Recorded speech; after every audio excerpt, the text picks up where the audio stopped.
खुशी जी, राधे राधे महाराज जी। महाराज जी, क्या अनन्य भक्ति का अर्थ यह है कि मन में भगवान के अलावा कोई दूसरा विचार ही ना आए, या इसका अर्थ है केवल निरंतर स्मरण उनका बना रहे? हाँ, इसमें बात समझना होगा। अनन्य भक्ति का अर्थ है कि जितने भी विचार हमारे आते हैं उन सब में भगवान को देखना। सो अनन्य गति जाके असमति न टरे हनुमंत, मैं सेवक सचराचर रूप स्वामी भगवंत। हमारे विचार में जो शारीरिक संबंधी रिश्ते नाते, जो व्यवहार, जो विषय पदार्थ, सब भगवान ही बने हुए हैं, ये बात आनी चाहिए।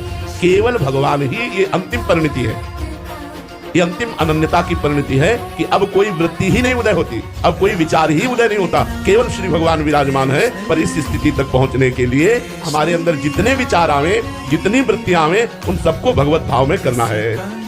कोई व्यक्ति आया, ये भी इसके अंदर भी भगवान विराजमान। कोई पदार्थ आया, इस पदार्थ के बनने के पहले भी भगवान विराजमान थे, इस पदार्थ के बाद भी भगवान विराजमान रहेंगे, तो मध्य में पदार्थ भी भगवान ही बने हुए हैं। देखो, सत्य मान लो, परम सत्य मान लो, चराचर जगत केवल भगवान बने हुए हैं।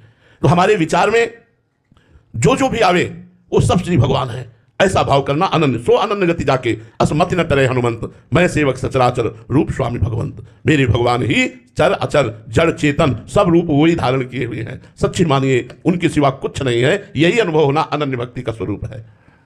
जो अपने इष्ट की बड़ाई करके अन्य संप्रदाय, अन्य वैष्णव, अन्य इष्ट की निंदा करते हैं, वो तो बावरे हैं, वो अनन्य नहीं है, वो अभी उनको ज्ञान नहीं हुआ है, वो बावरे हैं, बेचारे हैं, वो अभी राग द्वेष के वशीभूत हैं, अभी उनको परमार्थ का ज्ञान नहीं है। जो किसी भी संप्रदाय की, किसी भी संत की, वैष्णव की, किसी भी उपासना की जो अवहेलना और निंदा करते हैं, वो अनन्य भक्त नहीं होते।